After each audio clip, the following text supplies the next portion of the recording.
ये आलूआं दी जिहड़ी फसल आ ये किन्ने चेर दी है जी? 3 ਤੋਂ 4 महीने। एक 3-4 महीने दी। ते एवरेज की निकलती है ये चों पैली दी? एवरेज पावन नाल ही है 200 ਤੋਂ ਉੱਤੇ ਤੋੜਾ ਜਾਂਦਾ ਪਿਆ ਸਾਡਾ। नहीं 200 उत्ते तोड़ा। तोड़े च किन्ने हुंदे आ? 60-65 किलो। 60-65 किलो। की रेट की चलदा हुण अजकल इहदा तोड़े दा? छांटे ਦਾ 24-2500। 24-2500 तोड़े दा। छांटे मोटा। अच्छा छांटे दा। ते ਇਹ ਕਿੰਨੇ ਚਿਰ ਚ ਪੱਟ ਲੈਂਦੇ ਆ ਤੁਸੀਂ ਇਹ? 2.5 ਤੋਂ 3 ਮਹੀਨੇ ਬਾਅਦ। ਹਾਂ ਹੁਣ ਕੀ ਬੀਜਣਾ ਇਹਦੇ ਚ? ਮੱਕੀ। ਮੱਕੀ ਪਹਿਲਾਂ ਵੀ ਮੱਕੀ ਸੀ ਇਹਦੇ ਚ? ਮੱਕੀ ਵੱਢ ਕੇ ਫਿਰ ਆਲੂ ਬੀਜੇ? ਆਲੂ ਪੱਟ ਕੇ ਹੁਣ ਮੱਕੀ ਫਿਰ? ਮੱਕੀ ਦੀ ਕੀ ਐਵਰੇਜ ਆ? ਮੱਕੀ ਦੀ 110 15 ਮਣ। ਹਾਂ 110-15 ਮਣ ਏਕੜ ਦੀ ਕਿੱਲੇ ਦੀ। अच्छा मक्की का कि भाव भू ठीक सी? गर्मियां सही है, सर्दियां तो मंदा ही रहा। मंदा ही रहा।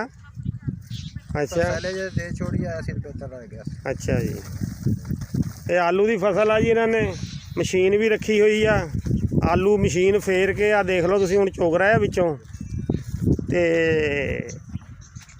आलू ठीक रहा है इन्हों ठीक रहा है आलू। आ देख लो आलू उत्ते पे आ सोहने आलू निकले यार।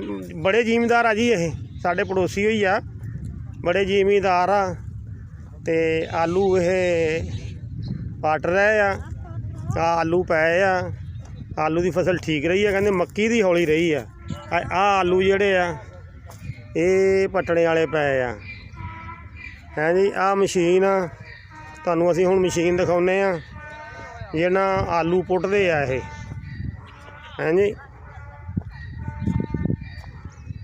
ये मशीन जिहड़ी है ना ये आलू पुट्टदी है ट्रैक्टर दे नाल आ देख लो आलू कट्ठे कर करके विचाले सिटी जाती है ये साफ कर करके।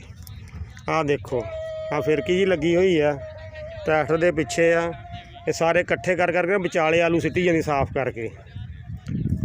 ते फसल कहते चंगी रही आलू की ऐतकी। ते अगे आ गया आह बाग आ चौरियां दा है जी। आओ सामने कोठी है उन्हां दी ते आ बाग आ। आलू तकरीबन ठीक ही रहे जी ऐतकी।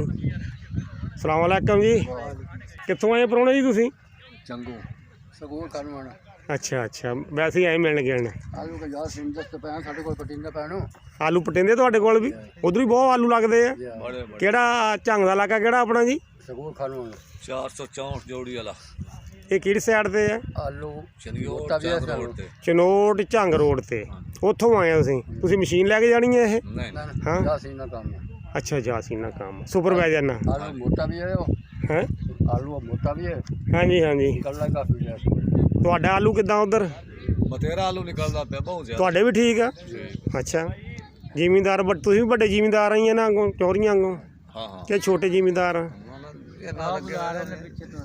घोड़े घाड़े रखे तुसीं भी? घोड़े भी है। वाह भी वाह। बच्चा गाना अच्छा अच्छा अच्छा सारे जानवर फार्म बने फार्म बड़ा फार्म आ। चलो मा आ बाग है इन्हां दा माशाअल्लाह।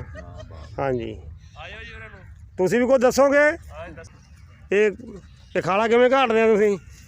सारा 4 किले काटते हैं जी। 4 किले रोज़ दे? हाँ जी 600 रुपये किले का जी। तुसीं तां बहुत महंगे आ यार मजदूर। नहीं मजदूर महंगे नहीं। तुसीं मजदूर महंगे आ कि सरियाले दे तुसीं? नहीं इत्थे दे सर जी। हैं? इत्थे दे ही हैं। आ सरियाला ही आ? हाँ जी नहीं लेकिन पैंसरा अपना। पैंसरे आए हैं?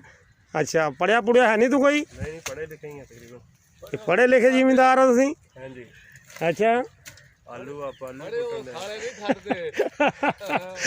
पढ़े खाले नहीं खड़ते सही गल आ।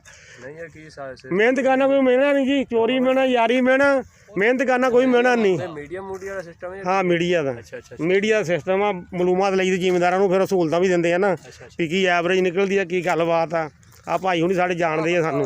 सलाम अलैकुम जी तुसीं सुपरवाइजर? हाँ जी हाँ जी हाँ जानते हैं सानू? हाँ जी हाँ गुआढ़ी तुहाडे। होर दसो मालूमात आलूआं बारे दसो सानू। आलू ठीक निकल रहे हैं। ठीक निकल रहा है। ये सुपरवाइजर साहब आ जी चौरियां दे अच्छा जी ते इन्हां तो मालूमात लैने हुण आ गए आ ते की एवरेज है एकड़ दी? 200 ਤੋੜਾ ਨਿਕਲ ਰਿਹਾ ਕਿੱਲੇ ਦਾ ਜੀ। ਮਣ ਦੇ ਹਿਸਾਬ ਨਾਲ ਦੱਸੋ। ਮਣ ਤਾਂ 70 ਕਿਲੋ